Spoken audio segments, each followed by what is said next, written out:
Good afternoon, everyone. Thank you so much for coming. We're going to be starting pretty quickly here, so if you can find your way to a seat, we would appreciate it so much. We'll just give you a second to get situated there.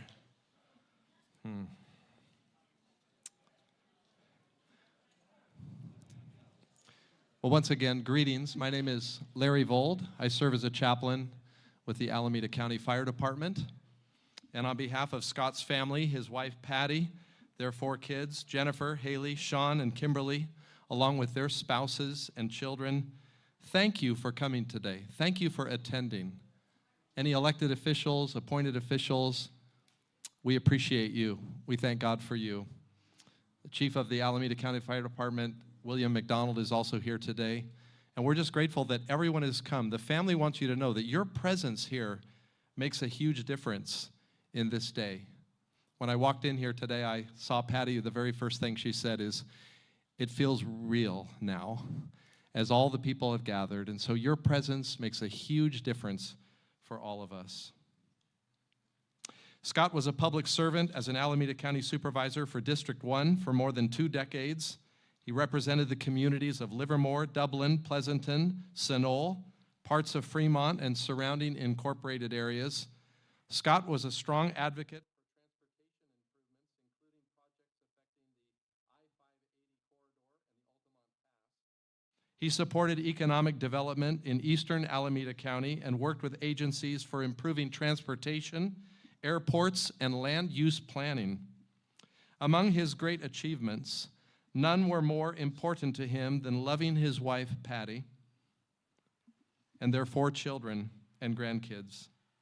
Today we'll be hearing from several colleagues, friends, and family members who will help all of us to get to know Scott just a little better. And those who will be speaking will not be individually introduced. Their names are there in the program. And Patty has requested that if you're speaking and you're in the program, if you could make your way to the side, my left, and to your right, and be ready at the stairs while the person before you is speaking, so that when they're done, you can scoot right up into position. Patty and their children realize that dozens more could have been sharing today in this service, and they love you all so very much. At this time, I would like to invite all of us to stand for the posting of the colors led by the Honor Guard of the Alameda County Fire Department.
Please remain standing for the invocation. Gracious God, we gather today with grateful hearts to celebrate the life and legacy of a man who devoted himself to the service of others. Thank you for the gifts you entrusted to him, for his leadership, his compassion, his wisdom, and his commitment to the well-being of this community. As we remember his life, may we also give thanks for the countless ways he touched others through his public service, his relationships, and his example. Bring comfort and peace to his family and friends. And may the stories shared today remind us that a life lived in service leaves a lasting legacy. Inspire each of us to pursue the common good with integrity, humility, and kindness, and to honor his memory by serving others with generosity and compassion. May this gathering be marked with gratitude, hope, and renewed commitment to the values that strengthened our community.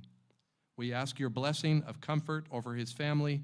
Remind them that you are near the brokenhearted and save those who are crushed in spirit, and that truly you are a God of all comfort, who comforts us so that we may comfort others with the same comfort we have received from you. And may the peace that passes understanding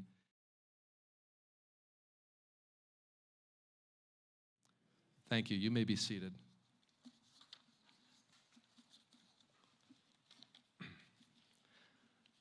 Scott Haggerty had a deep appreciation for the Alameda County Fire Department and demonstrated that support throughout his years of public service. When I began serving as a chaplain with Alameda County Fire, I was invited to offer an invocation at one of those events. I remember then Fire Chief Bill McCammon publicly thanking Scott for his steadfast support of the department as he introduced the elected officials in attendance. Over the years, Scott faithfully attended those events, and I had the privilege of praying for him and other leaders serving our community. On one occasion, he pulled me aside simply to thank me for those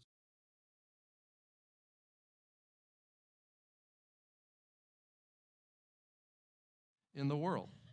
He smiled and chuckled a little bit and said something like, "Well, someone has to do it." That response captured something about Scott: practical, steady, and committed to doing the work that was before him. As I met with Patty this week, I was encouraged to hear more about Scott's personal faith. Like many people, his relationship with God grew even deeper through the challenges he faced in recent years. It brought him strength, peace, and hope. Most importantly, Scott faced the end of his earthly life with confidence in the promise of eternal life through faith in Jesus Christ. One of the Bible's wisest observations says this, and I quote, "It is better to go to the house of mourning than to the house of feasting, for death is the destiny for everyone, and the living must take this to heart." Funerals have a way of reminding us of what matters most. As we honor Scott today in this celebration of life, perhaps there are a few things worth taking to heart.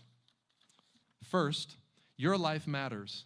It is a gift from God, and each of us is called to use it well, just as Scott sought to do through the years of his public service.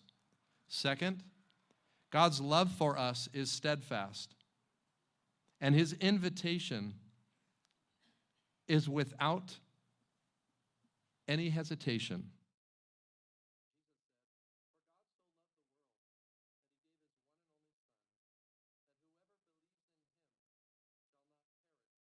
Eternal life. That promise was the foundation of Scott's hope. And I love the word whoever, because everyone here today is a whoever. And I love the word believe, because it doesn't say whoever works hard or goes to church or feels they are a religious person, but instead one who believes in him shall not perish but have everlasting life. Finally, whatever you're carrying today, grief, uncertainty, or questions about the future, know that God is near those who seek him. His presence brings comfort, his grace brings forgiveness, and his peace can sustain us even in great seasons of loss. That is the hope that sustained Scott, and it is the hope we remember and celebrate today. Well, we are going to have some speakers now make their way to the platform. And as these come to share, let's listen carefully and attentively as they share perspectives about their interactions in life with Scott Haggerty.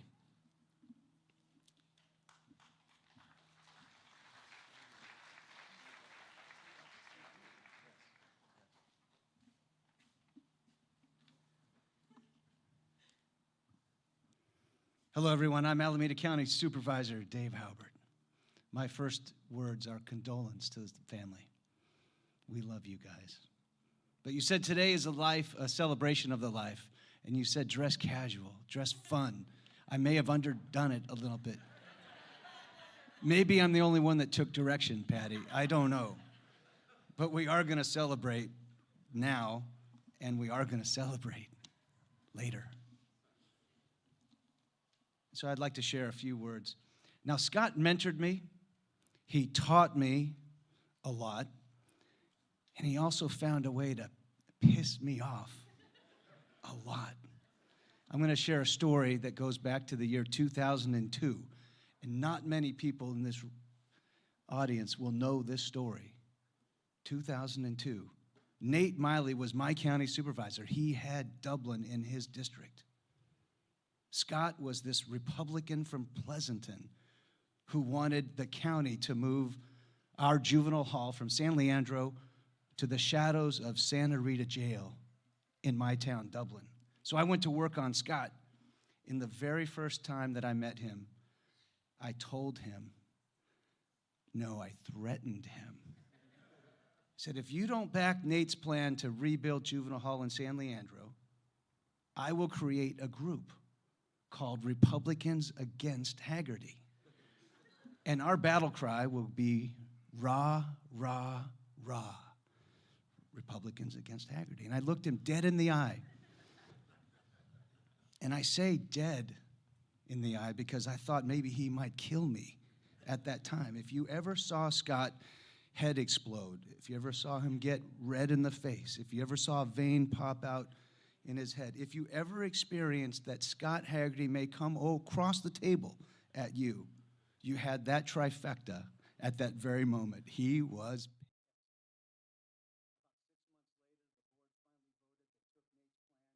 Rebuild juvenile hall in San Leandro, and Scott handled it with the most grace from the dais, thanked all of us, thanked me personally, and for the next 20 years, he never failed to support me or endorse me for office. Well, there was one time when I ran against Casey for mayor of Dublin, but that's another story. Okay. And we all know how that one turned out. Hey, nobody's perfect. Well, later the district lines changed. Scott took over Dublin, got to govern Dublin. How those lines changed, that's a story for another day too. I got to know Scott even more. Our kids went to school together. Sean, you know that. My friends became his friends. I think they liked him more than me. We crossed paths a lot. And eventually I succeeded Scott as county supervisor, and I will always cherish the day that he swore me into office. We all know Scott can be direct, opinionated, and some might say a little stubborn. But deep down inside, I know Scott was more of a lover than a fighter. He loved his family, he loved his friends, he loved his community, and he would fight like hell to protect them. Now, I want you to know Scott still has a lasting impact on this county. Buildings named after him, accomplishments too many to count.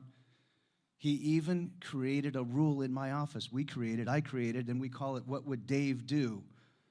It's very simple. If my staff knows what Dave would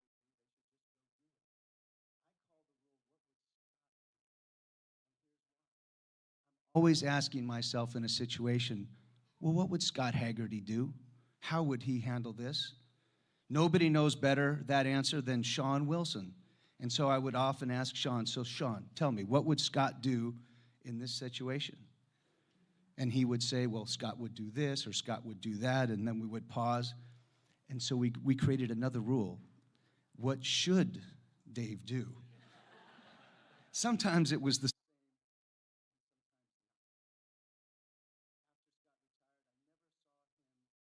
so relaxed. Now that he was retired from county work, we all know that he moved away. Life was good in Tennessee. A beautiful house, lots of land, a whole new set of friends.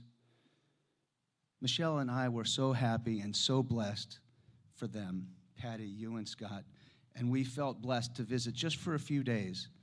Those were probably the best days we ever spent together. Now, I only get 3 minutes, and I'm already over, so I'm going to end with this. And Pastor said it best. But as much as Scott may have had some rough edges, and as much as he may have pissed me off a lot, I know deep down inside that Scott Haggerty was a man of faith. He loved.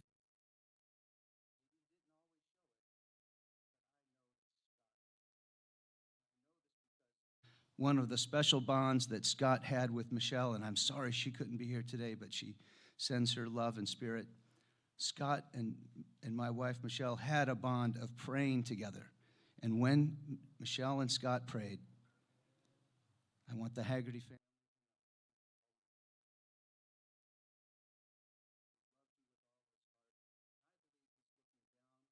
All of us right now. And as much as we miss him, please know he will always be. God bless Scott Haggerty, and thank you all for coming today.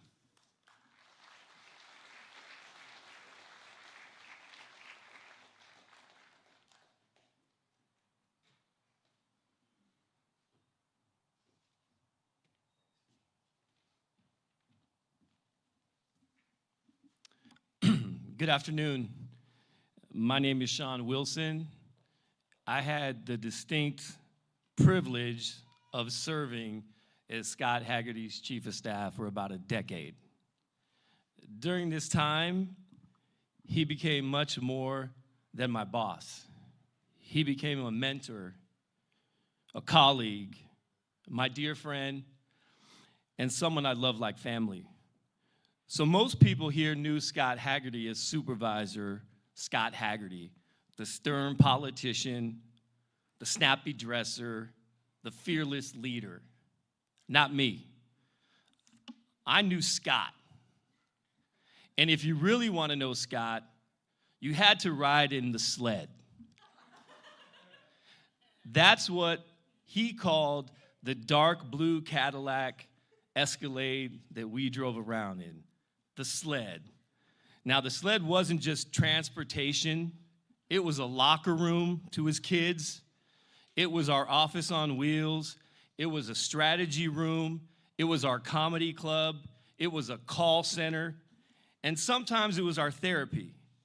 We spent thousands of miles together driving all across Alameda County and multiple counties for meeting after meeting after meeting. I swear that sled had more miles on it than a John Madden Cruiser. But those miles weren't just about meetings. They were about conversations. That's where I got to know Scott, the man behind the title. Now, we all remember Scott's famous "You don't know me" speech. Many people heard those words. I understand those words because I already heard those conversations many times in the sled. Behind that tough and rough exterior was one of the most compassionate, generous, loyal people I've ever met in my life. One day we were driving the sled, and Phil Mateer from the San Francisco Chronicle calls. And he asks, "Scott, what do you think about the Warriors leaving?" Without missing a beat, Scott says, "F Joe Lacob."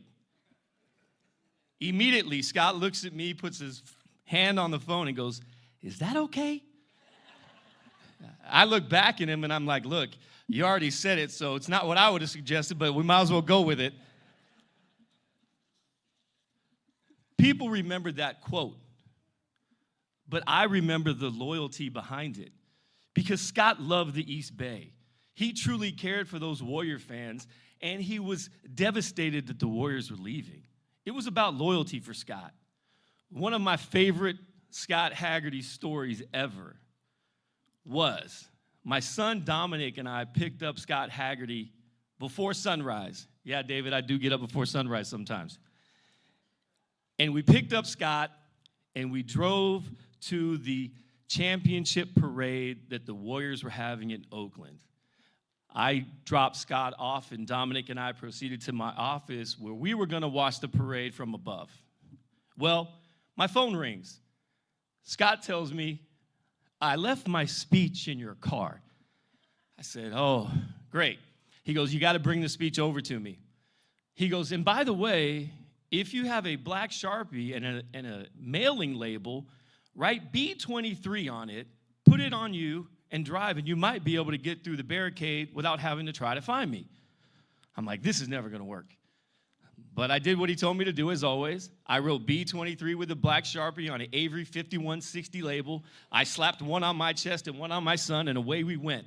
And before we got to the security checkpoint, a security guard meets us and says, "Oh, you guys must be here for the B23 float. It's right over there." Literally, we walked to the float. I handed Scott his speech. Scott held out his hand, and he grabs my young son, Dominic.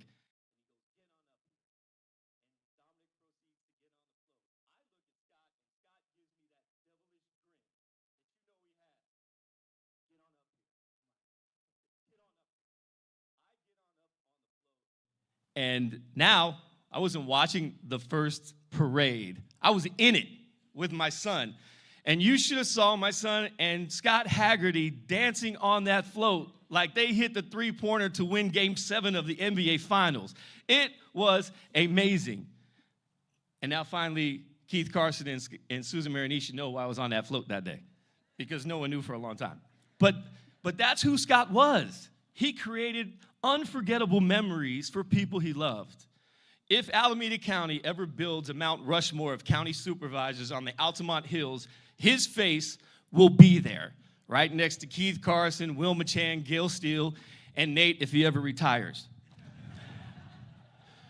But the public knew Supervisor Scott Haggerty. I was blessed to know Scott. Standing here today brings back a memory that has nothing to do with politics. I was there that day that Scott met Patty over there at the horse races. And I continued as a third wheel as we proceeded here, as they danced.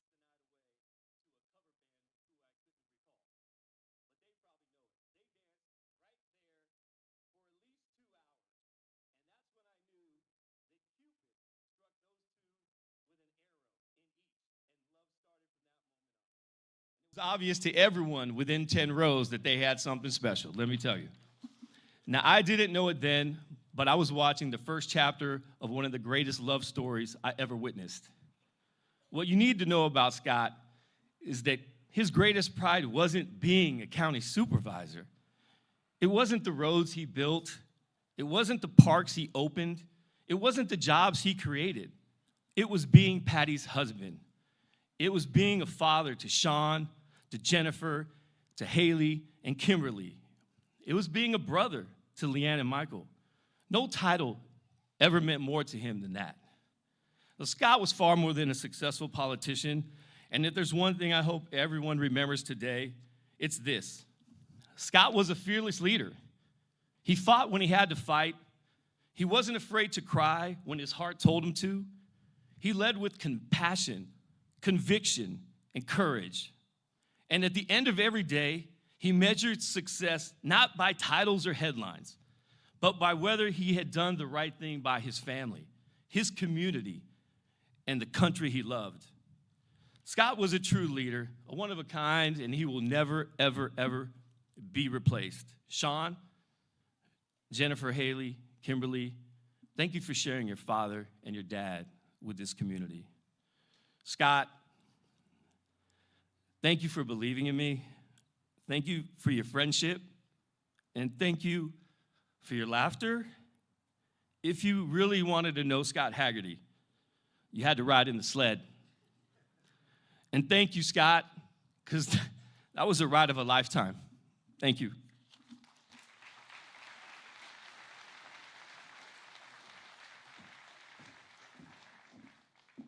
Of course, Patty needs to put me behind the funny guy. And not just that, I do have to say that Sean and Scott shared such a great friendship. And so being able to be part of that towards the last year of his career was amazing. We have a lot of stories to share about the Haggerty house. Sean, I just want to say the first time I texted you a few days after your father had died, and the words came out saying that he loved his kids so, so much. You guys were always his priority. When we talk about legacy, we often think about the buildings, the roads, and the properties that bear someone's fingerprints. But the greatest legacy isn't found on concrete or steel. It's found in the lives that are changed because someone cared enough to lead. Scott's legacy can be seen throughout the Tri-Valley, Fremont, Sunol, and far beyond.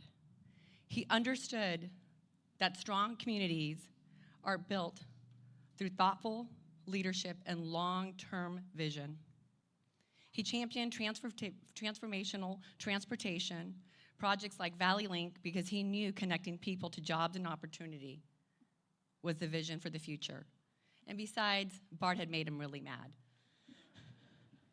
Throughout his leadership with the Association of the Bay Area Governments, he helped guide regional planning that will benefit generations to come.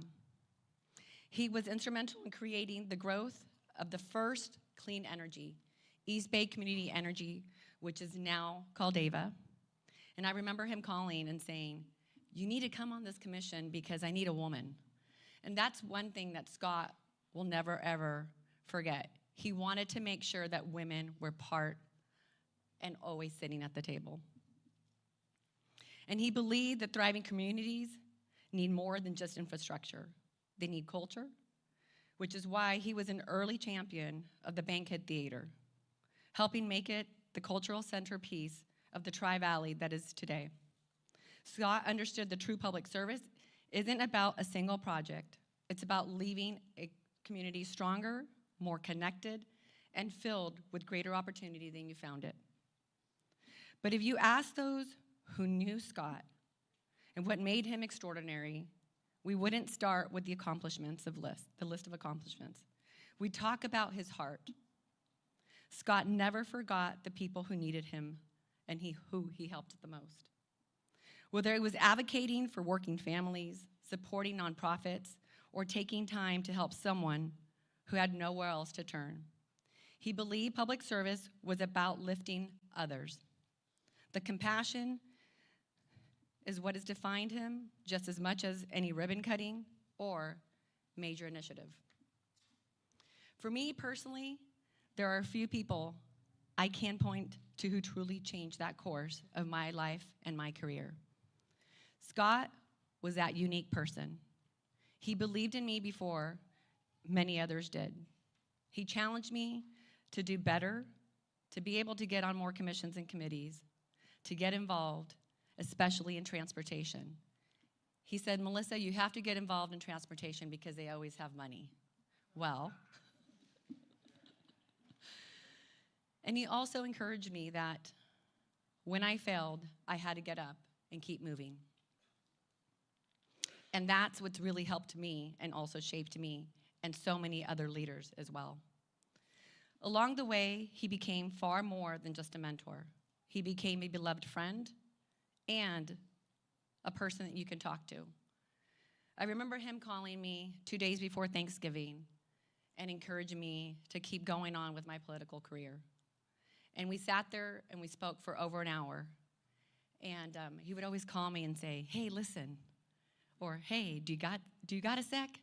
So I would always make sure I picked up the phone when Scott Haggerty called me. Because if I didn't, he would definitely text me right after and said, "Why are you not picking up the phone?" Scott's legacy will live on, not only on the roads that we travel, the communities he strengthened, the organizations he helped build, and the countless lives he touched. But for those of us who had the privilege of knowing him, his greatest legacy is the example he set. Lead with conviction, serve with humility, and never stop fighting for people who need you the most. Thank you, Scott.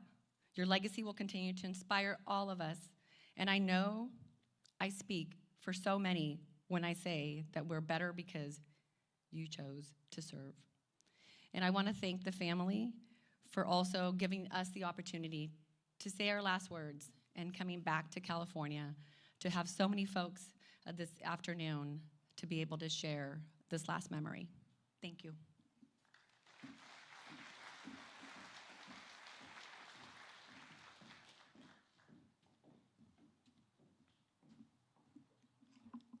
To Patty, Jennifer, Kimberly, Haley, Sean, to Leanne, and to Mike, the family of Scott, I want to say that my prayers, our prayers are with you, not just today, but as you go forward.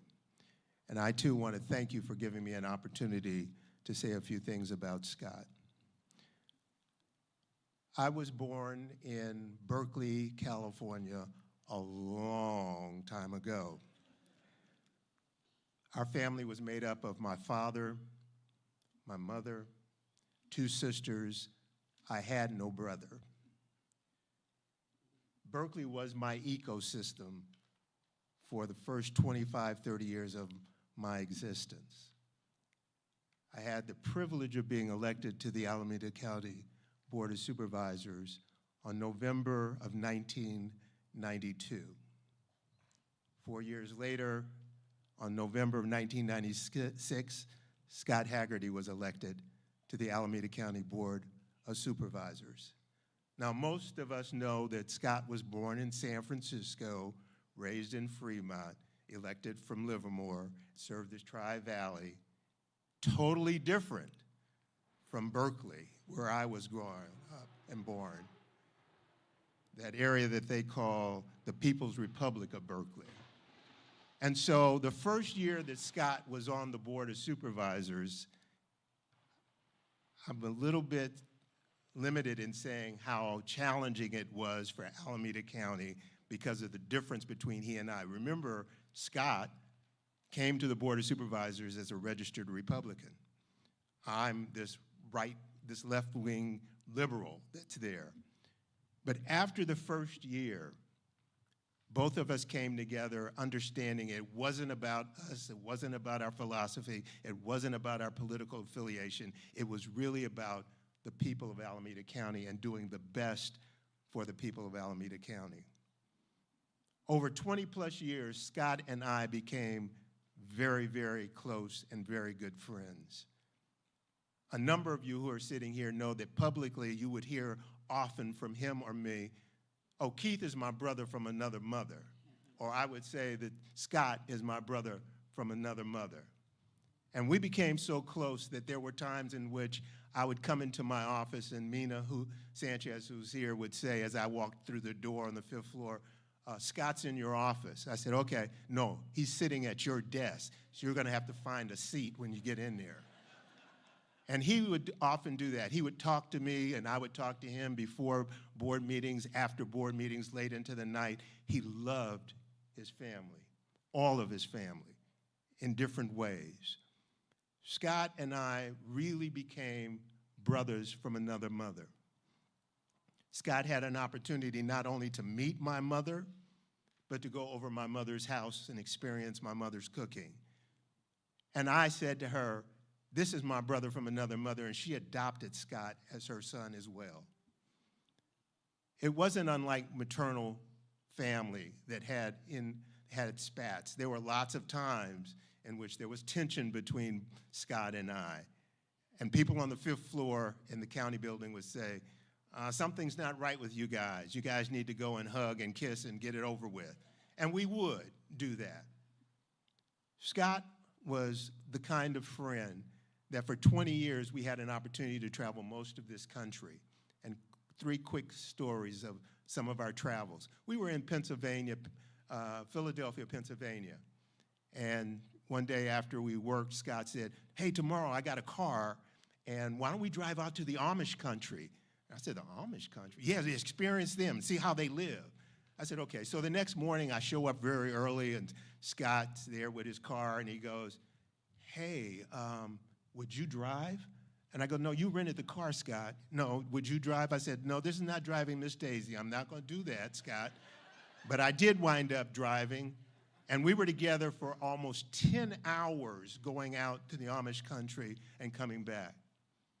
One time we were in Hawaii, and my wife, Maria, who's here today, and Scott and I were in another car that he had rented, and he asked me to drive. And we rode around Hawaii for almost 8 hours listening to ongoing songs. Not lots of songs, just one song by one artist, Shaggy, which drove us crazy. But it was that bonding that took place. I trusted Scott. He never stabbed me in the political back. He would share things with me that were personal. He would share things with me that were political. We had an opportunity, and he gave me the privilege of officiating at his wedding in 2009. Scott, even when he left the Board of Supervisors, he and I stayed in touch. My mother died about 5 years ago. And Scott, when I got up to officiate my mother's funeral, I looked out and I saw Scott Haggerty, all the way from Tennessee, unannounced to me, sitting in the family section at a black church in Berkeley. That's the kind of person that Scott Haggerty was. As I said, we stayed in touch for many, many times after he left the Board of Supervisors and I left the Board of Supervisors. I remember very clearly when I called Scott one day, and Scott informed me, Keith, I'm not feeling too well, and I can't go anyplace, and Patty and Jennifer are going to have to stay close to me because I'm looking for an organ donor, which chilled me. A couple of weeks later from that, I remember calling and talking to Patty while Scott was in the hospital, asking, how was he? At that time, it was encouraging a little bit. We thought Scott would come home and he would be okay. And I will never forget that Friday night that Patty called me, and my heart dropped when he said the family is gathering and praying and thinking about our next steps, and we're going to make a decision over the weekend. Let me just say to the family, Scott lives on. He lives on in all of us who are here, all the people he touched along his journey, touched in so many profound ways. Again, we pray that you have strength to continue to go each and every day. Thank you for this opportunity.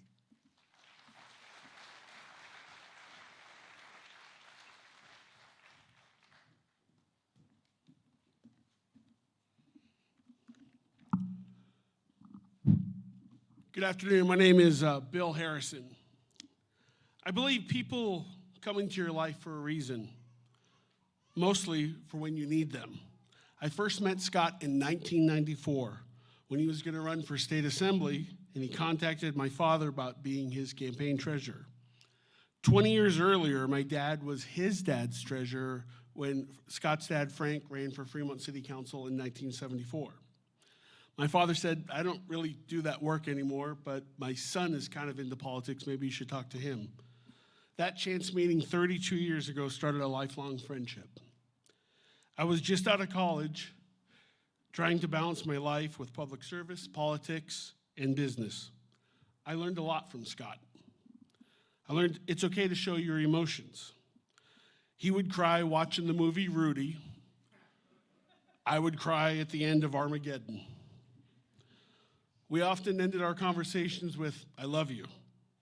My wife Jen would laugh because before an event, he would call me or I would call him and say, what are you gonna wear?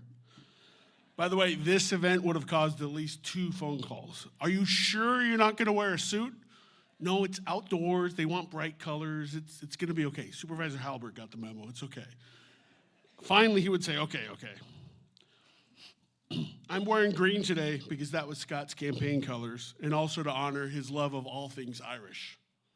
And if you know the Haggerty family, you know there's several birthdays at the end of December, and if you back off 9 months, what do you have?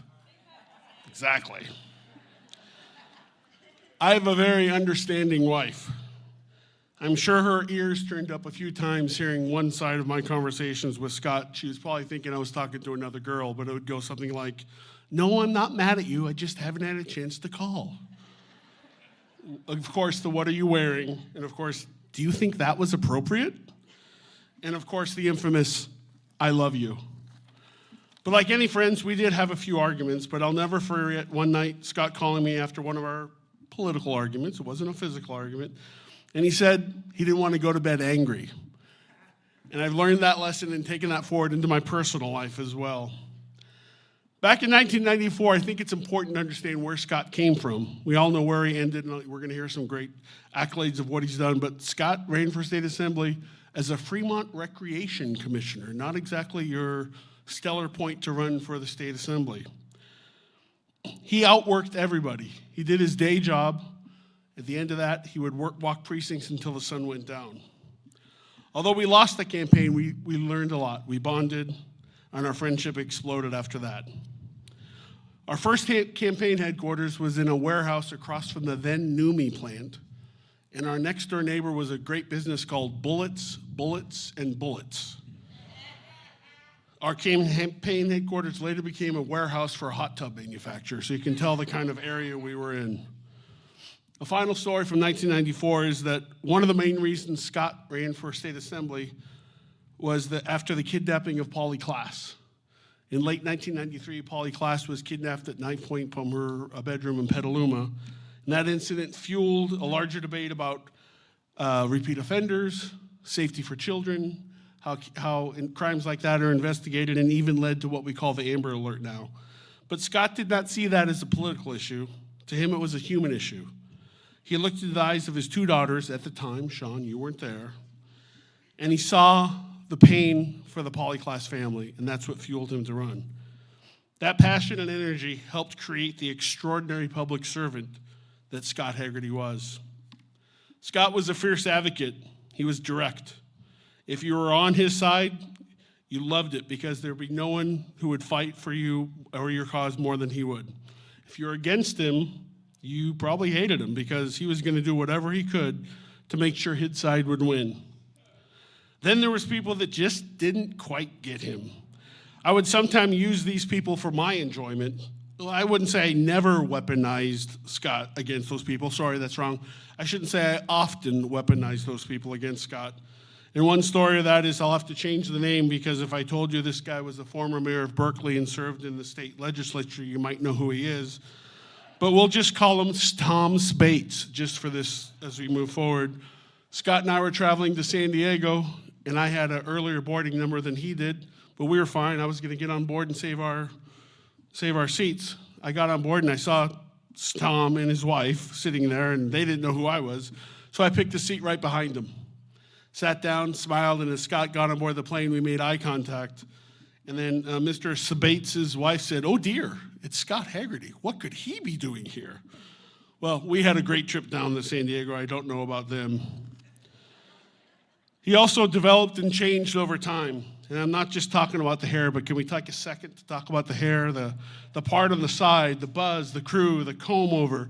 Let's not forget the Southern Colonel goatee, though. That's a big one. He did change over time, but for the better. Yes, it's easy to say that he was a registered Republican and became a Democrat. He moved from Fremont to the Tri-Valley. But Scott changed for the better over the years, and we all benefited from it. The guy I met in 1994 was not the same person who retired in 2020. Like any good politician or leader, he learned and evolved. As the times changed, so did Scott. As the needs of his constituents changed, so did Scott. He adapted and changed over time. As the rules of government changed, so did Scott.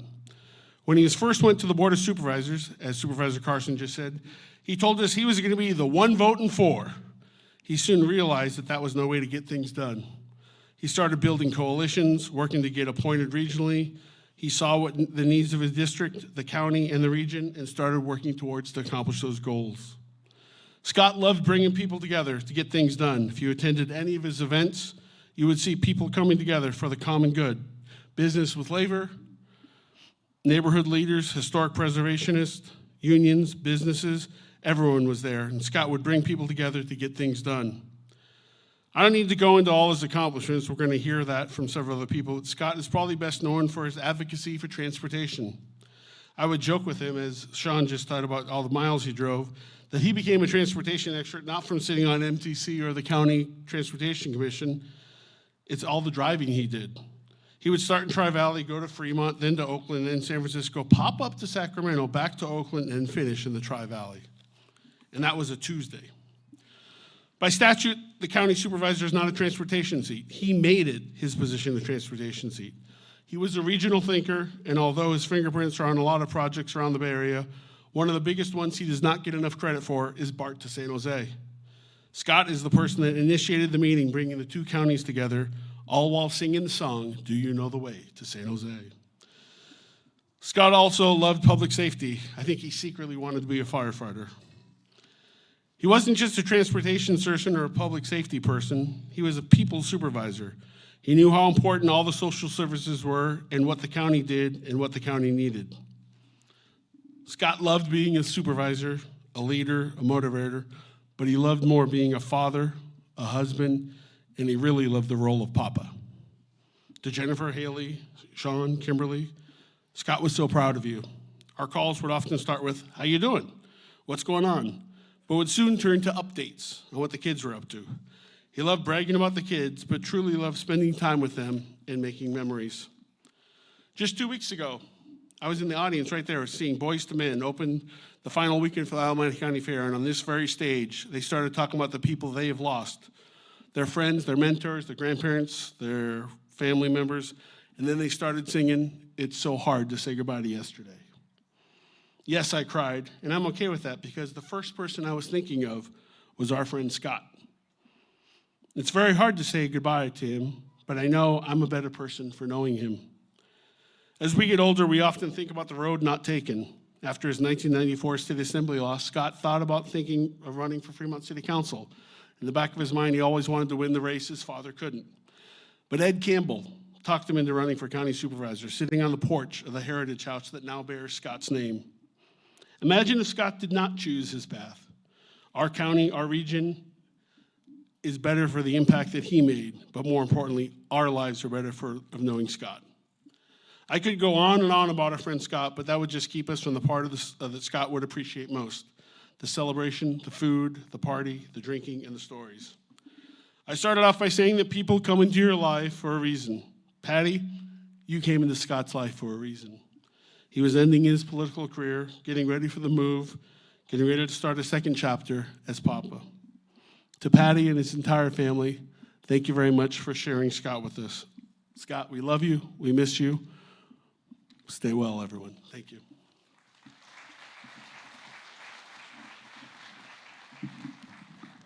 Okay, good afternoon. Please lower your expectation. I'm going after 5 politicians. So one thing, I'll stay in within 5 minutes, right? So David, I want to start off with you. The memo about wearing a bathroom slippers, you're the only one who got it. It was from getting even with the SAG campaign. So that was Scott's thing. So anyway, so what would Scott do, right? Scott would call me after the Ruby Hill fire. He would expect me to thank Alameda County Fire Department. They did such a great job last week.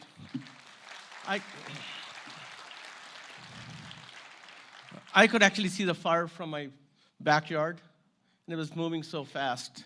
You know what these guys did, the bulldozers, the bathrooms, the water, just incredible. You should go into Ruby Hill, just look at it. Really, thank you. Thank you so much. So blessed to have you here. So thank you for all of you being here today to celebrate Life of Scott. Standing here in front of all of you is one of the hardest things I ever had to do. Because Scott was not just my friend, he was my brother. When someone you love leaves this world, it's hard to find the right words. The sadness is real. The loss is something we always feel deeply. But if Scott was here today, I don't think he would want us to spend all our time mourning. He would want us to remember the good times, laughs, stories, and the appreciation, the friendship we are blessed to have with us. Scott had a way of making every room brighter. He made people laugh without even trying. He could turn an ordinary moment into a very special moment that you would never forget. Just like taking you on that float, right? You had no clue. And his personality was larger than life, and his heart was even big. One of the things I always remember, that Scott had an incredible ability to connect with people. He made strangers feel like friends and friends feel like family. If you knew Scott, you knew you always had someone in your corner. We share so many memories together. Some of them favorite memories that were the one that we were not planned on the road trips or just getting together for a drink. Him sitting in my backyard. I was looking at it. There were so many pictures during the COVID. You know, we sat in the backyard, had drinks. Don Julio, I would bring Cassia Azul out. No, I want Don Julio. Okay, so I have a lot of Don Julio, by the way. You know, so those moments I'll carry with me for the rest of my life. Scott taught us something important that without even giving a speech about it, he taught us how to live fully, to value a friendship, enjoy a moment, and not to take life for granted. Today, we're reminded that life is precious. None of us know what's around the corner tomorrow will bring us. There's one lesson we can take from Scott's life. It is to love our families a little harder, call our friends more often, forgive more quickly, and never miss the opportunity to tell someone that you care about them and you love them. To Scott's family, thank you for sharing him with all of us. And we know that our loss cannot compare to yours. Scott's my brother. Thank you. Thank you for your friendship, your loyalty, your laughter, for making all of us, our lives richer, simpler, and being part of them. You may be gone from us, our sight, but you will never gone from our hearts. One day we'll meet you again. Until then, we'll keep telling your stories, laughing at your jokes, even bad jokes sometimes, because if you didn't laugh at his joke, he thought you didn't like him. So we all know that, right? Like when you call him, hello, I say, Scott, are you okay? Yeah, you know, so, and you guys all, when he answers the phone, right? So, and living the way, Sean. So living the way that would make you proud. May God bless you. May he give peace and strength to your family, and may he grant you eternal rest. Thank you. Patty, thank you. I want to thank you for letting me speak to him that day. That was 3 days before, you know, that meant a lot. Thank you.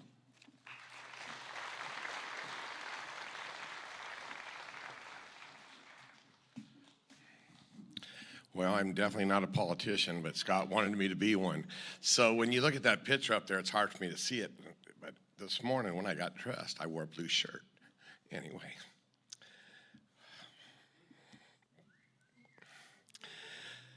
Well, in 1996 we met. And of course, I don't have no notes here. But I remember that day like today, kind of hot. And it's in Fremont. And it was in September. And this guy comes walking down the street, and he just left the house next door. I'm thinking, man, what does this guy want? He's going to sit and talk, and I'm working on this tractor. I got to get things done. He goes, hey, I'm Scott Haggerty. I'm running for county supervisor. I said, yeah, what does that mean to me?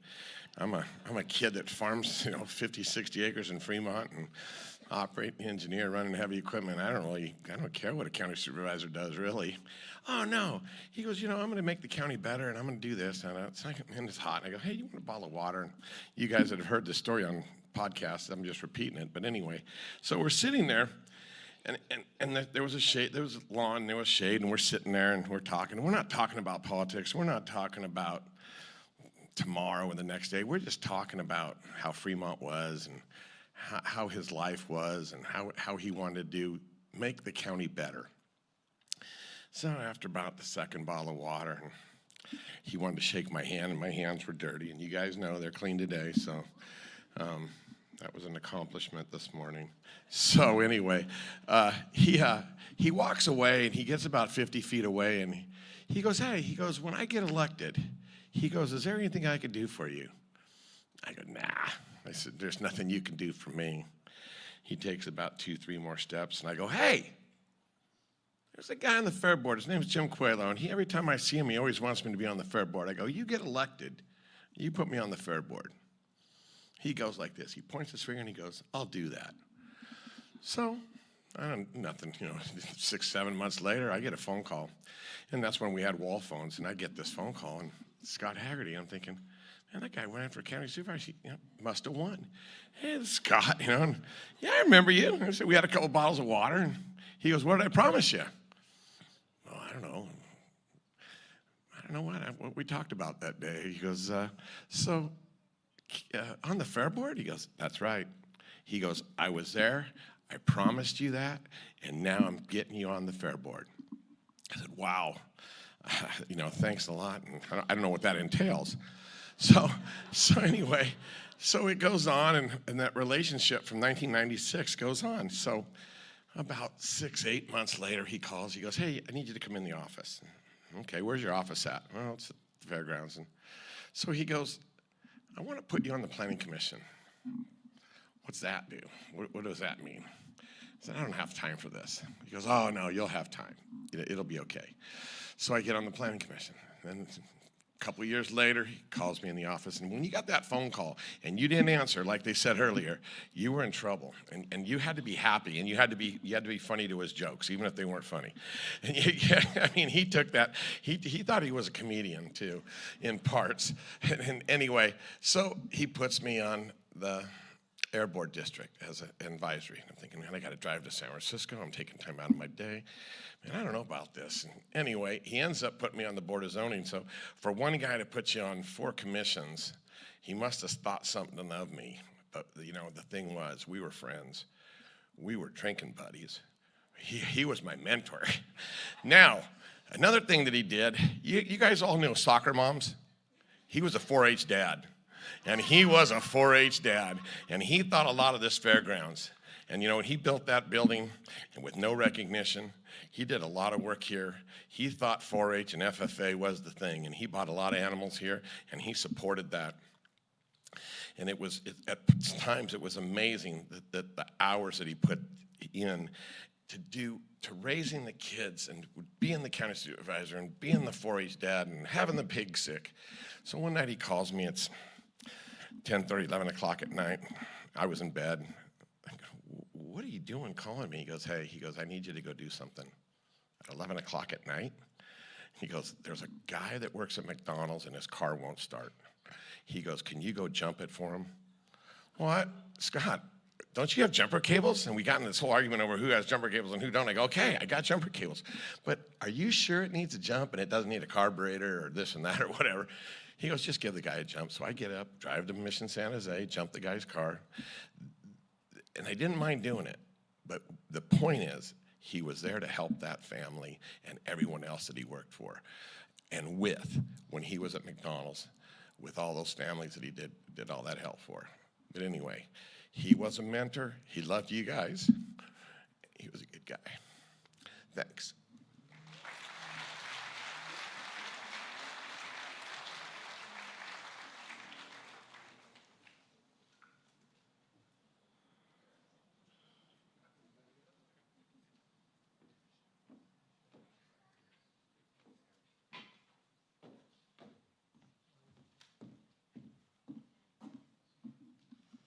Well, one thing's for sure, you could always count on Scott, always. Thank you for being here today. I'm Leanne, Scott's sister. When someone lives a life like Scott's, there are so many ways to remember him. Many of you knew him as a leader, a mentor, a colleague, or a friend.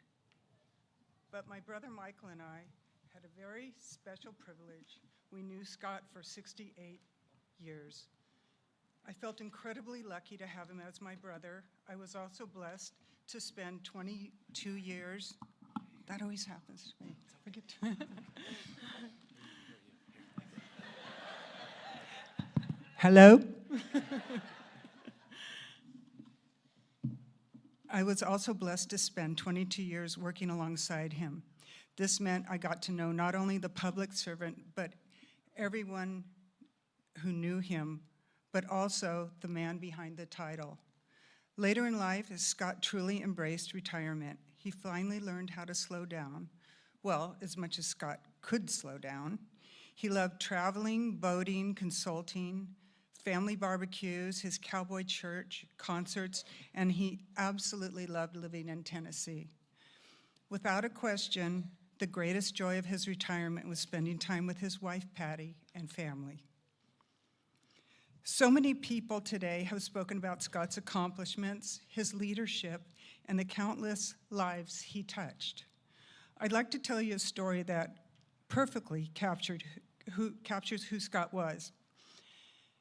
In 1997, almost 30 years ago, Scott was elected to represent the District 1 on the Alameda County Board of Supervisors.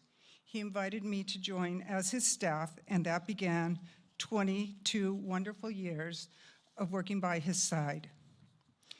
The 5th floor of the county administration was a quiet, serious, hardworking place, not exactly known for fun and games.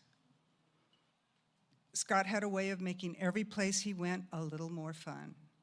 On our very first day in office, he brought in a boom box, turned the volume way up, and blasted Bob Marley's Buffalo Soldier.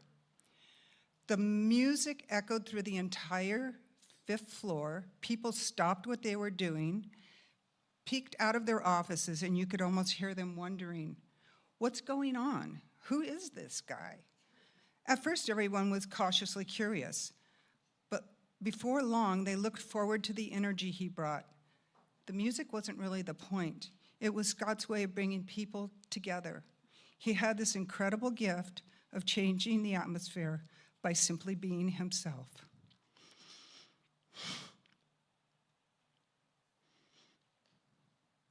That was my brother. He wasn't afraid to shake things up, to make people laugh, piss people off, take chances, and remind us that not to take ourselves too seriously. He made difficult days a little lighter. He had an extraordinary ability to connect with people from every walk of life. Working beside him remains one of the greatest blessings of my life. Scott taught me that laughter belongs on the busiest days, that kindness can change a room, and that a good sense of humor is sometimes exactly what people need. One phrase I heard Scott say over and over again when helping constituents, it's not a handout, it's a hand up. That simple sentence captured exactly who he was. He believed in lifting people up, treating everyone with dignity, and giving people hope and opportunity. He didn't just say those words, he lived them. As we go forward without Scott,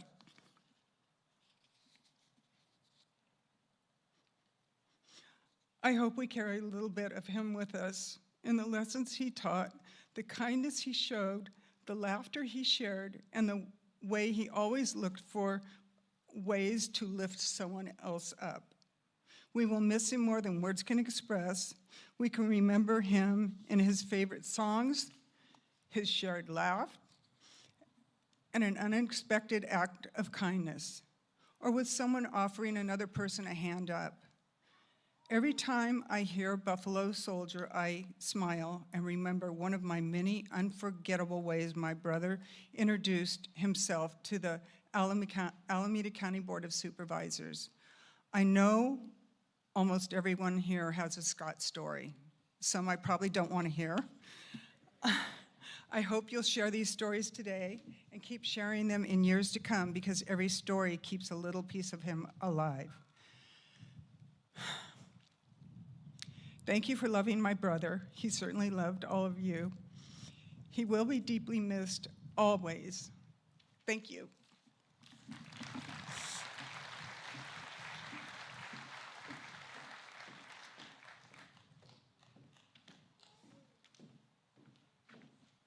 I want to thank Leanne for keeping it to that 3 minutes, unlike a lot of other folks here, but that's okay because I will go 3 minutes, all right? I'm Michael, Scott's brother. I got to spend some of his last days with Patty at the hospital. And day one, that guy was fighting it. He got what he needed, and then it was up to him to take what he got and make it work for him. He was a fighter. And I could remember the day I got up there, and I'm going to try to be PG with this thing, but you all can use your own imagination. He was in bed, and he was a little frustrated. He was awake, but he couldn't talk. He had a trach in. He was just trying to figure out where he was and what he was doing. But a nurse walked up to the big door coming into his room, and she had a voice that was like nails on a chalkboard. And he's sitting there, and he could see he's agitated, and he looks at me, he looks at her, and out of his mouth goes, "Shut up." And then he looked at me, and he goes, right? And I'm going, heck, I guess so. But from that point on, I knew he was going to fight, and he fought hard. I would go up as much as I could, and the one constant was Patty by his bedside, always by his bedside. I'd show up, she'd give me time to go in, she would sit, we'd talk, we'd have lunch together. I'd go, I'd come back, and I always wanted to come back when he could talk to me, because I wanted to know really what was going on. But Patty is the most devoted person, besides my wife, for her perseverance in staying with Scott that entire time. She would leave to go leave and drive 40 minutes to go feed the dogs if she didn't have somebody to do it, then come back. And she was always there. And I knew it was going to be okay, even when it wasn't going so good, because she'd keep us updated. And she would give us all a morning update and sometimes an afternoon update how I was doing. And we're all, whether what was being said or what we were hearing, we're all going, "Come on, Scott, cross that line." So for me, and one other thing too, I don't want to forget this, his children, all of his children, and you all know their names by now. They would filter in and out, because they all lived in Oklahoma, quite distance away. So they filter in, filter out, and they were always so devoted and always so upbeat. And the final days of Scott's life were spent with his family, just the way he wanted it. But I got from Scott, he was ready. He couldn't do it anymore. This battle was just so against him. It just kept coming at him. But he did the best he could, and in our hearts, we know that's good enough for us, and that we'll go on. Now, I do want to say a couple stories about Scott. That growing up with him, I was his landlord for almost 15 years, but he never paid me rent. But he did sleep in a bed next to me, and I figured, so we would trade stuff, and I was always getting the better of it. But to David's story about how Scott being so tough, I'm taking credit for that. I'm 4.5 years older, so anything out of his mouth that was negative was a pop. He would look at me like, "That's all you got?" So I'm thinking, well, let's get some more. So he would fight me, and I'd fight him. And it wasn't so much fighting as it was just two brothers, because Scott wasn't my friend. Scott was my brother. And it was two guys fighting, but fighting like brothers fight, not like adversaries in some street corner, but like brothers. And that was important all through life, because he treated me as a brother that he actually looked up to. And in some cases, there's probably times I would go, "Don't look up that far, Scott, because you don't want to go there." But he'd always look at me and treat me as something special. So there's been a couple stories I do want to tell you.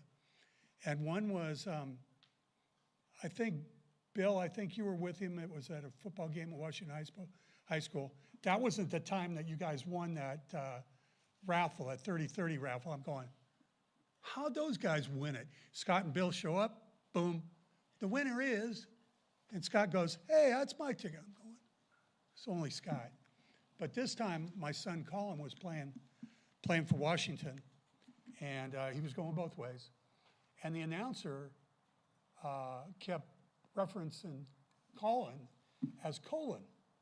And Scott's sitting next to me, he goes, "Isn't that a body part?" I'm going, "Hell yeah, that's a body part." And he goes, "Enough of that." Boom, gone. I could see him go around, and we were on the other side of the announcer's box, and he'd run around and go up there, or he'd come all the way back. Great play by Haggerty. He wasn't using Colin, or anything. The guy was too afraid of Scott to even take the chance of getting it wrong. So that's what Scott would do. But another time was too, and this was where the fighting stopped his brothers. And not that it needed to, but I had left my house. I was 18, I had a brand new El Camino. And I left it at the house. And a friend picked me up. We're driving down the street. I say, I forgot something, whatever it was. Probably a pack of cigarettes or some stupid thing. But we're driving back down Farwell. And my buddy goes, "Isn't that your El Camino?" Now, again, I'm 18. Scott was 4.5 years younger than I am. And here comes my El Camino. And in the back were a bunch of friends, and his cousin was in the car with him. He drives by and looks at me like, you can only imagine. He brings the car home, and I'm looking at him, and I'm going, he's thinking, this is time for the whippings to start. And I looked at him, and I said, if you have, I'm trying to keep this PG, if you have that, to do that, there ain't no whooping. There ain't no whooping involved. Just don't do it again. He was good about it. But Scott wasn't my friend. Scott was my brother. And for that, I thank him so much. And I'm going to leave. Am I keeping it under 30? Oh, shoot. I was close? Oh, okay. I was right after he, I know, I'm not done. I got one more thing. Right after Scott passed, I got something in a Facebook mail, and I don't even know the person. I don't know where it came from, but I believe it came from Scott, and I'm going to read it to you. It says, "Then tomorrow starts without me. When tomorrow starts without me, please try to understand that an angel came and called my name and took me by the hand. The angel said my place was ready in heaven far above, and that I have to leave all those I dearly love behind.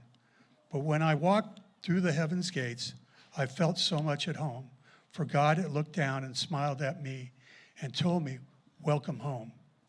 So when tomorrow starts without me, don't think we're far apart, for every time you think of me, I'll be right there in your heart."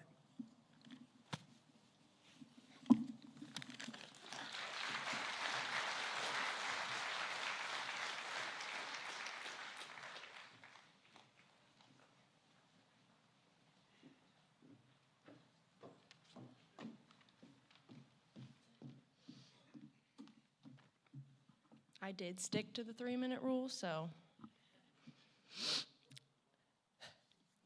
I would like to thank everyone for being here to celebrate the life of a man who meant so much to so many of us.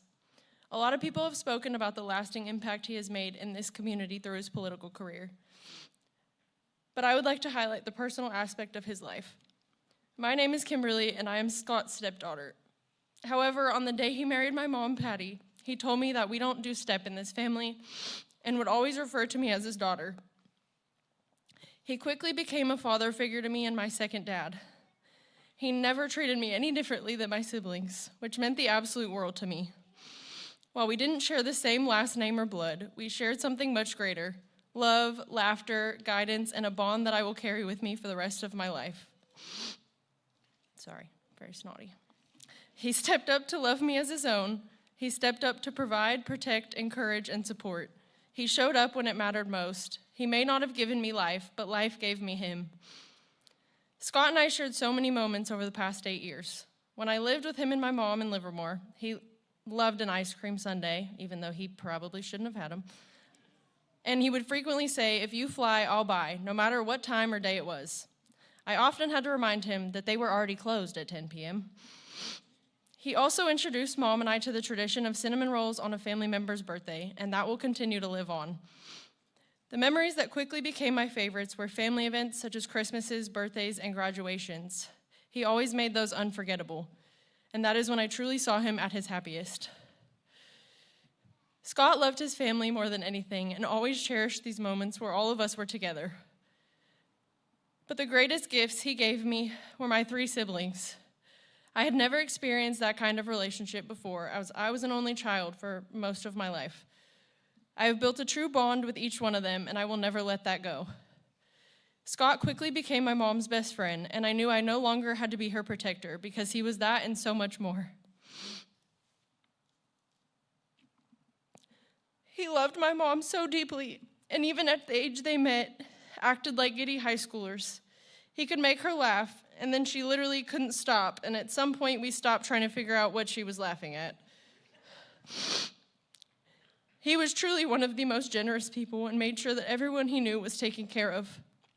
While each of us knew him in a different way, I think we can all agree that he had a way of making people feel seen and heard. Each of us will remember him in our own way, but together those memories tell the story of a life that mattered. May we all honor his memory today by loving the people in our lives the way he loved us, with patience, generosity, and without hesitation. I love you so much, Dad, and I know you'll be with us everywhere we go. Thank you.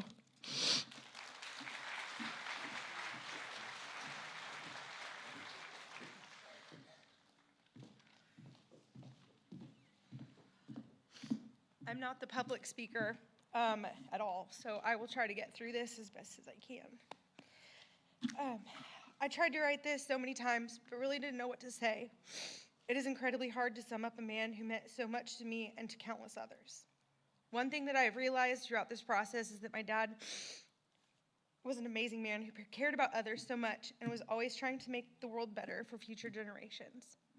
When I was young, I remember going to work meetings with him, following him around on Take Your Kid to Work Day and different charity events. He was always teaching me about putting people first and how even the smallest acts of kindness meant so much to others. To this day, during Christmas time, my boys and I will collect all their toys that they don't want and will donate them to the children.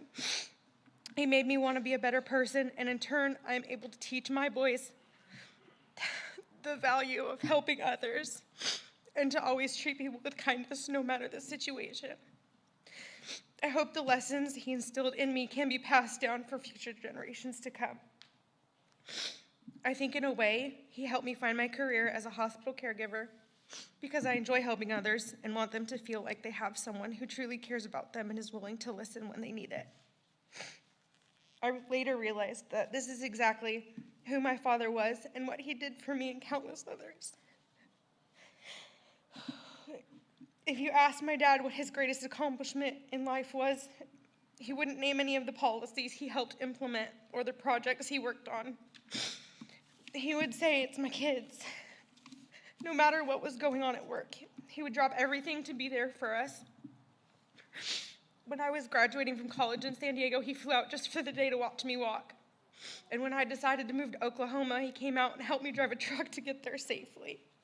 Making him proud of me was something I always strived to do because the look on his face when I did meant everything to me. He always had a way of making me feel like I was the center of the universe. One of the last trips I went on with my dad was in March of last year to Puerto Rico. That trip was spent with family and friends, having the time of our lives. I got to fulfill a dream of mine, of him walking me down the aisle to get married. My dad's smile was amazing, and I got to watch him have the time of his life dancing, doing his air guitar, and singing the night away with all the people that mattered most to him. Believe me, I have some amazing pictures and videos that I'll be able to look back on forever. I am so blessed that he met Patty, and now I get to call her mom. I know that he handpicked her to stay with us and make sure that all of my siblings and I behave ourselves. He knew that no matter what, she would love us unconditionally, and that's what mattered most to him.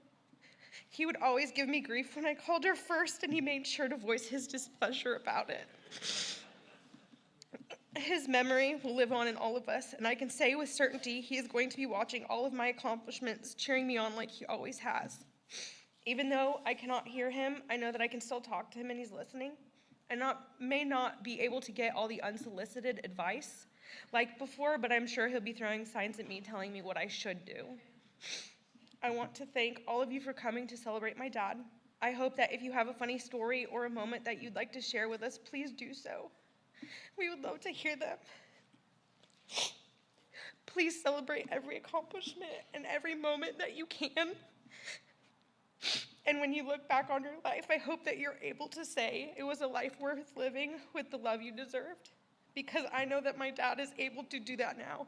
And it makes me so happy knowing that he felt all of that. Thank you.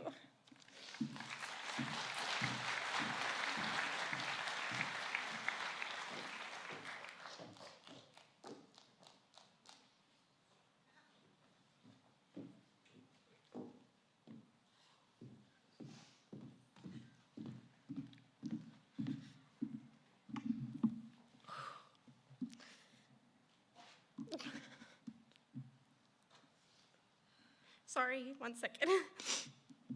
My name is Haley, but to my dad, I was always Sweets. No matter how old I got, that's what he called me. When I sat down to write this, I realized how impossible it is to sum up my dad's life and everything he meant to me in just a few minutes. I probably went over. I don't think there are enough words in the world to truly describe how much I loved him or the incredible impact he had on my life. He shaped me into the woman I am today, and in so many ways. Not a day went by without us talking. We always made time to text or call each other to say good morning, good night, and most importantly, I love you. My dad was my constant. He was my rock.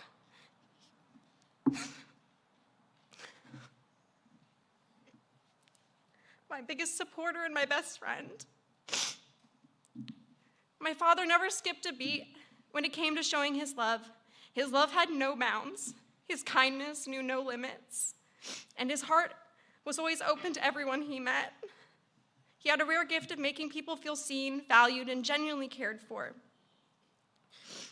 He listened with intention, loved without conditions, and treated everyone with warmth and compassion. That was simply who he was. A man whose love for people left a lasting impression on everyone fortunate enough to know him. My dad accomplished so much throughout his career. He was respected by many, made a difference in the lives of others, and left an impact that will be remembered. He was also the hardest worker I had ever known, but to me, he was just dad. Some of my favorite memories were the everyday moments I got to spend with him. I used to go to work with dad all the time. There was a formal take your daughter to work day, but for me, that was every day. I would go in with him to meetings all over the Bay Area, running and playing through the county buildings while he worked. Looking back, I'm just grateful for that time because I got to be part of his world and see the person he was, not just as my dad, but as someone who cared deeply for the people around him. Dad and I were Disney buddies. Some of my favorite memories are the trips we took together.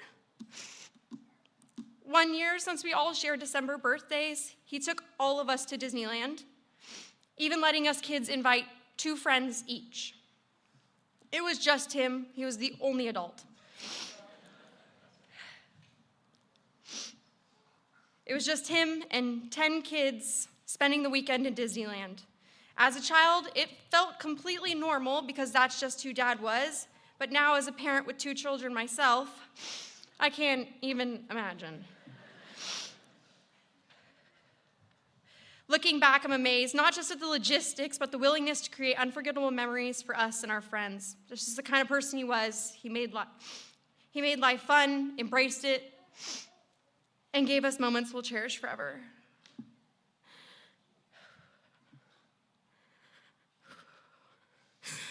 Sorry.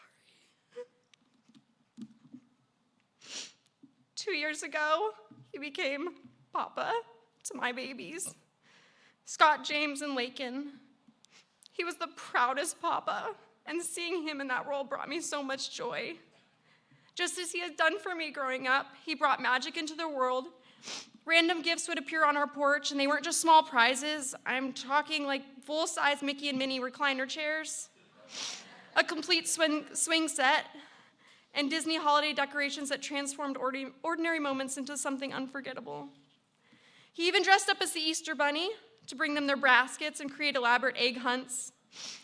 Creating those moments for his grandchildren meant everything to him. I loved seeing the joy on their faces and knowing they felt the same love and wonder that I had always felt from him. Watching him create those memories with them brought me happiness, and I will carry it with me forever. For their second birthday in February, we went to Disneyland together to celebrate. The day we arrived, one of the things we did was walk into the World of Disney. It was the first thing we did, the World of Disney store. At one point, I realized I had completely lost track of Dad, so I started looking for him. I finally found him with SJ and Lakin in tow, his arms completely full and loaded with stuffed animal T-Rexes, trains, and toys. All three of them had the biggest grins on their faces, and all I could do was shake my head and smile. And that was only day one, so you can imagine what the rest of that trip looked like for us. Just like I had experienced as a child, my babies never went without. Dad's love was expressed through his generosity, his excitement, his desire to make every moment special. During that same trip, we were able to also fulfill one of Dad's biggest bucket list wishes by visiting Club 33. I'm so grateful to Jesse Deshawn and his family, who he admired very much, and his family for making that experience possible. One of the last rides we went on together during that trip was Space Mountain. We got off the ride. Dad looked at me and said his favorite part wasn't even the ride. His favorite part was hearing my laughter and my screams of excitement throughout the ride, just like it was when I was little. That moment captured who Dad was. He didn't just create memories, he treasured them, and I'll carry that memory with me forever. My dad was not only my world, but he meant the world to my siblings and my mom too. Our parents loved each other fiercely, and the love within our family has always been strong and unwavering. As Dad's illness progressed, he did everything he could to protect us kids from seeing just how much he was struggling. He wanted us to keep seeing him as Dad and as Papa and not as his illness. He wanted our memories to be filled with love, his laughter, and magic he brought into our lives rather than the difficult moments he was facing. But with Mom, he didn't have to be strong all the time. She was his rock and his safe place, and the person who carried so much of that burden alongside of him with incredible love, devotion, and strength. I will forever be grateful for you, for the way she loved my dad, for the life they built together, and for the happiness she brought him. Dad loved her so deeply, and it was so clear that the way he looked at her and cared for her and cherished the life they shared. Now that Dad is with Jesus, she's still carrying us. Amid her own unimaginable grief, she has somehow found the strength to carry our family, keep us together just as she always has. The same love that carried Dad through his hardest days is now carrying us through ours. I want to take a moment to also recognize the incredible doctors, nurses, and care team from Vanderbilt University Medical Center. We'll never forget your kindness.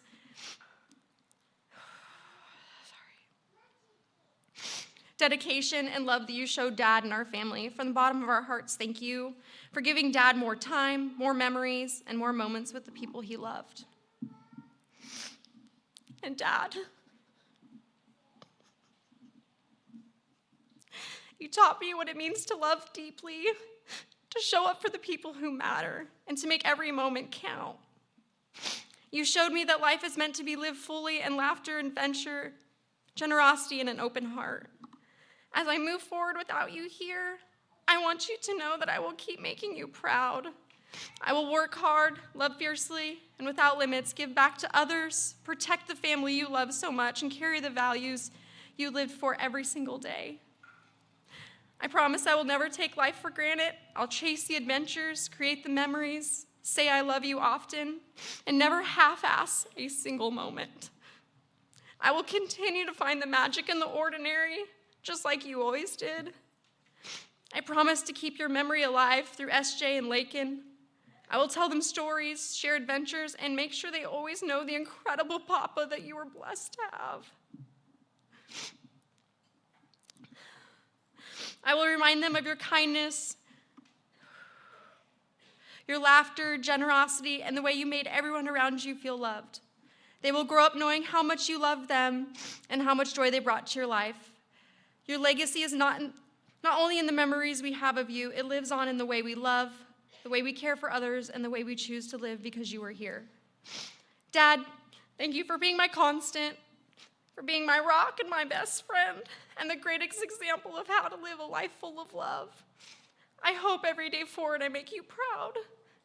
Though saying goodbye is the hardest thing I've ever had to do. I know this isn't forever. Dad, I will love you for the rest of my life and beyond until we meet again.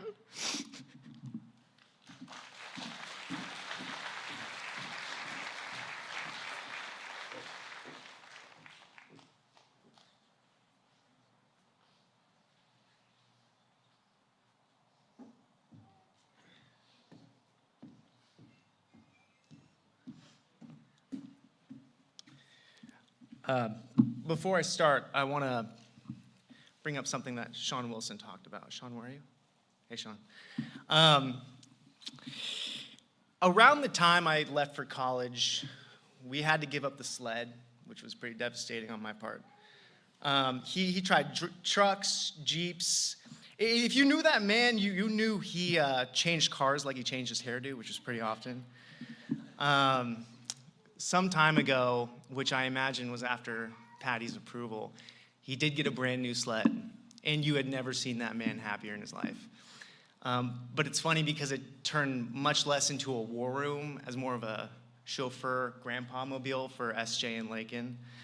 And lastly, before I start, at the reception, something we didn't talk about, but if you hear music playing, it was a soundtrack that we had curated with his family of some of his favorite songs. So please be sure to enjoy his music taste with us. I did have to exclude Buttons by the Pussycat Dolls on the playlist, which was one of his favorites, but I didn't think that'd be very appropriate for the reception. Margaritaville might be on there, so we'll see. I was always so nervous speaking in front of my father. It was a really tall task to make such a great orator proud. If anyone can recall him and Patty's wedding, I was shaking in my boots. Literally, I was wearing boots. We bought brand new boots, but I was shaking in my boots, trying to fumble my way through a speech, just wanting to make him proud, and it wasn't my finest work. I thought selfishly today might be easier, but standing up here and seeing everyone, seeing all the love in the room, I feel his presence now more than ever, and I know his spirit's with us. And I hope he's looking down in joy and seeing all the lives that he's touched. And I thank you all for that, and I thank you for the love that you've shown my family.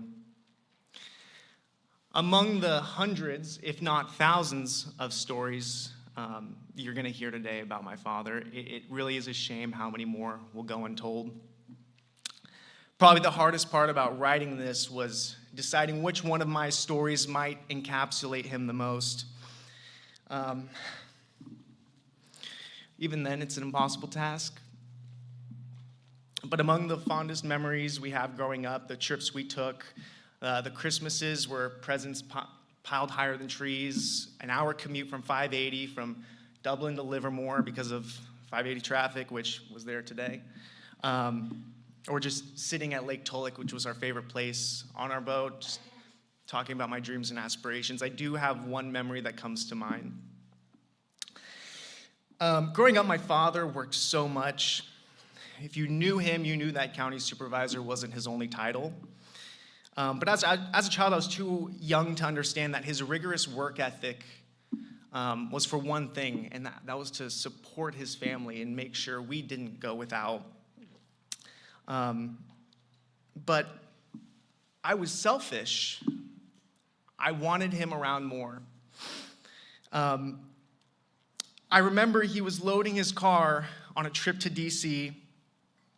We lived in Dublin Ranch at the time, and I ran outside crying, saying, "Dad, I don't want you to go. I want you to stay here with me." He said, "Okay." He turned off his car, unpacked his bags, went inside, and we spent the rest of the weekend together. And he never made it on his trip. It's in this story that I think it reflects the most important thing in his life, which was his family and being a present father. And we're blowing this 3-minute thing out of the water. I'm sorry, guys. I'm trying to go fast. I love you, Patty. I can I can still distinctly hear his voice saying the one thing I know he wanted to resonate with me. It's that anything worth doing is worth doing right. Later in life, he would go further to say that anything worth doing right is worth overdoing. I would say, "Dad, I want to play hockey." The next day, I was in a rink with top-of-the-line pads, looking like I could play for the Sharks, and I couldn't skate to save my life. I would say, "Dad, I want to be a bull rider." Within a week, I had custom chaps, okay? And I was in the Livermore Rodeo. Probably to his relief, that phase didn't last very long once I learned that calves turned into steers, and then they grew horns. But even as an adult, when I discovered a genetic defect in my back, I would say, "Dad, well, there's nothing we can do. I'm going to have back pain, the rest of my life. The doctor said so." And he'd go, "Well, have we talked to the best doctors in the country yet?" And in his defense, no, we hadn't. But when it came to doing absolutely anything in life, he did it right. And oftentimes, he overdid it. If you knew my father and the relationship he had with us, you knew the pride he took in being our dad. We all shared a really strong bond with him. A while ago, we learned about his condition and what it might mean for our future. For years, I was worried about his health. Admittedly, I would have nightmares. I would be driving home from work, and I would tear up thinking about it as a grown man. How sad I would be. And he was still with it. And I'd look down at my phone, and I'd see a text from him, and it was always about a lake house he wanted to buy, and I felt better. I feared not what life would be like without him, but what I would be like without him. Among all the emotions I was terrified of experiencing in the days leading up to that moment, I would have never expected that I would experience gratitude. A gratitude in the love he raised us on.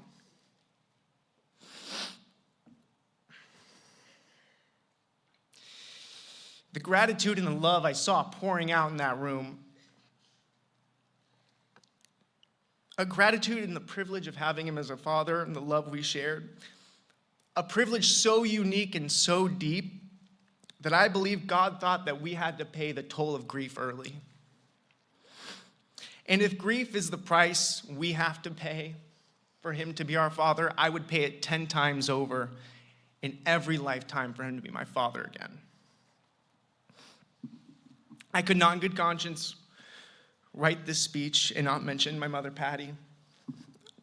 I spent 3 days and 3 nights of my father's, the last nights of my father's life next to his bedside.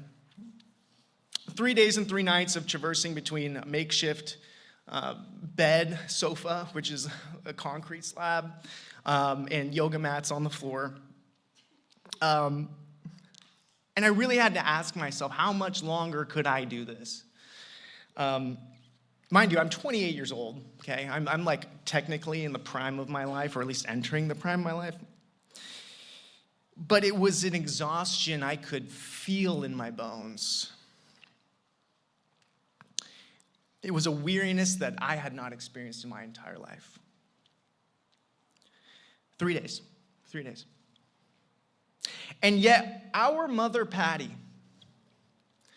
woke up every single day before the sun rose. Every single day for 13 weeks. I had become a shell of myself in 3 days, and she did that every day for 91. 91 days of support. These doctors and nurses, they had seen everything. They've seen every family dynamic, every patient, every type of patient you could think of. When we were pulled in a room to discuss his final days, among the medical jargon that I quite frankly just could not understand, and the beeps and the noises and the commotion and the tears, one thing stood out to me. One doctor said, and they unanimously agreed, they had never seen a wife so devoted to her husband. A devotion so strong that they had assumed they had been married for over 40 years. And out of all the great things my father did for us and everyone here, perhaps the greatest thing he did for us was marrying that woman and bringing her into our lives. Patty, Mom, I love you. Thank you. I'm almost done, I swear. But in the days after my father died, I buried my head in books because it was kind of the only thing that I knew how to do or could do with my hands. I did religious texts, books written by neurosurgeons, philosophers. I just wanted to understand what dying meant. And I wanted to understand what the meaning of life was or what it meant to live a great life. I toiled away in words thinking it would help me conquer my own emotions or at the very least help me with my grief. It wasn't until I sat down and reflected on my time spent with my family in his final days that I somewhat began to understand what a meaningful life might be. Without my father, I wouldn't have my 3 beautiful sisters. Without my father, I wouldn't have my mother, Patty. Without my father, I wouldn't be the man I am today. We'd been so worried that without our anchor, we might fall apart. But he wasn't our anchor. More importantly, he was the steward that brought us together. For us to support each other, for us to confide in, for us to have meaning at our table on Thanksgiving, surrounded by each other. Throughout this process, I learned things from individuals that I just, quite frankly, never knew, even after the short 28 years I got with him. A couple days after he passed, Lawson Bell reached out to me, Taylor Bell's son, and a close family friend. He told me about a conversation he had with my father a long time ago. At that point in my life, I was really struggling with who I was, who I wanted to be. I was experiencing some really tough emotions. I didn't know this, but he told Lawson that if I could find happiness, he would go to church every Sunday. And now I know that 10 years later, that's a promise he kept between him and God. I want my father to know now that I am the happiest I've ever been. I found my peace, I'm successful, I love my family, and most importantly, I love the man that he raised me to be. In closing, I make a promise to you, Dad. In the spirit of anything worth doing is worth doing right, and anything worth doing right is worth overdoing, I will overlove our family. I will show up for the people who love me and need me. And I will overinvest in the beautiful life you have given me and my family. For that, Dad, I thank you for all of it, for everything.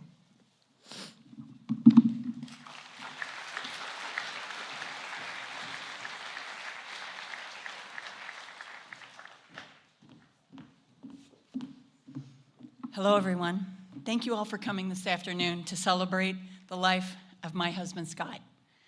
Our family will forever cherish the love and support that you have shown to us over these past several months. Scott was gifted new lungs on April 13th. It's a gift from the donor and their family I will always be grateful for. But I never in a million years thought I'd be here with you today to celebrate his life. Complications started immediately. They were severe and they kept coming. He fought so hard, so unbelievably hard to overcome them. But when you have as many as he had, try as they did, even the team of doctors and nurses at Vanderbilt University Medical Center, one of the best in the world, couldn't save him. Our family was fortunate to be by his side as he passed away peacefully on July 5th. I am so proud of our children. Throughout this time, and even now, you have all found a strength you didn't even know you had. Your dad would be so very proud of you, and he is very proud of you.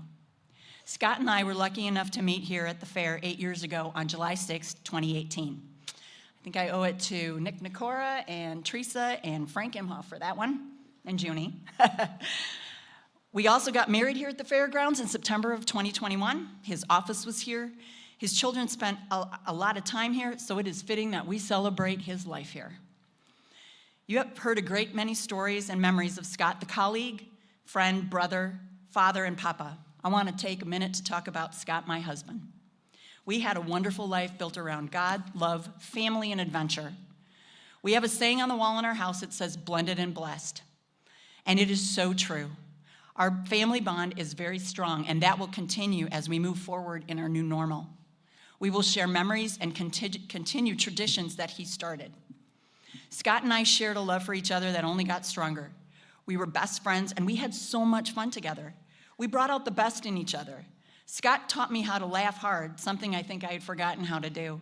He also taught me to loosen up and be more spontaneous, not easy for a type A planning person. I was sad thinking about all the things we won't get to do, but then I look back remembering everything we did do. It fills my heart because we did so much in the 8 short years we were together. Traveling, concerts, more concerts, we did live in the Nashville area, exploring new places close to home in Tennessee, and so many more adventures. On the wall of our house is a print he gave me after we got married. It says, we're a team. Never forget I love you. I wish I could turn back the clock so I would find you sooner and love you longer. If I could give you one thing in life, I would give you the ability to see yourself through my eyes. Only then would you realize how special you are to me. I may not be your first date, your first kiss, your first love, but I want to be your last everything. We truly felt that way about each other. Babe, I know you're in heaven now, with family and friends who have gone before you. You are pain-free and breathing easy. And I love you so very much, and I miss you terribly. But I do know that we will be together again someday. Thank you all.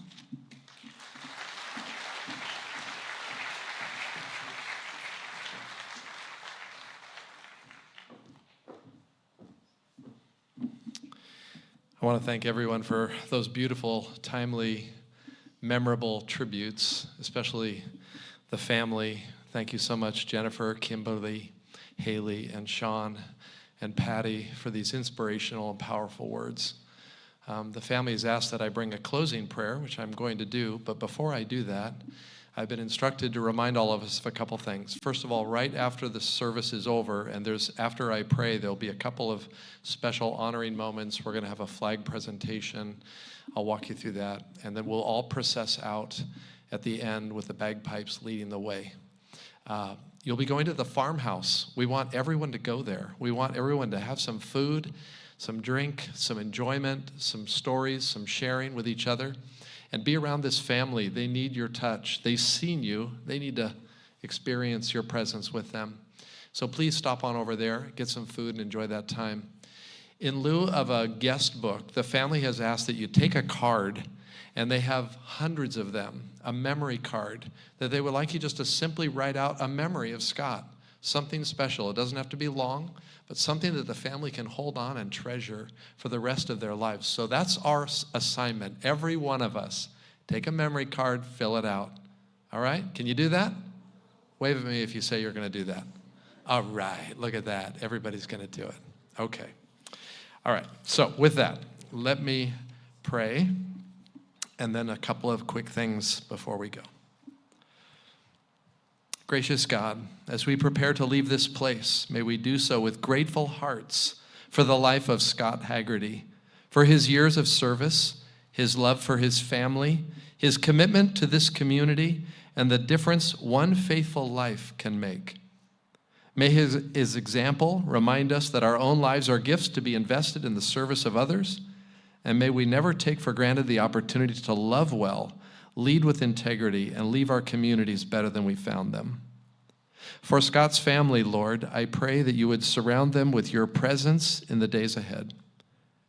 May they find strength for each new day, comfort in the love of family and friends, and peace in the promise that nothing, not even death, can separate us from the love of God that is in Christ Jesus. And now may the Lord bless you and keep you. May the Lord make his face shine upon you and be gracious to you. And may the Lord lift up his countenance upon you and give you his peace, both now and in the days to come. Amen. Amen. All right, we're going to have a flag ceremony right now. And after the flag ceremony, just a little brief explanation of how we'll process, okay? So watch and enjoy.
very moving ceremony. In just a moment, the Alameda County Fire Department Honor Guard will be coming back to retrieve the colors. And after they have retrieved the colors and left the platform, Ramsey Ismail, the bagpiper, will then pipe us out. The family will follow him, and all of us will follow them. So, thank you again for coming. Your presence has meant so much. Don't forget the farmhouse and the memory cards. All right, let's watch the retrieval of the colors, followed by the piping out.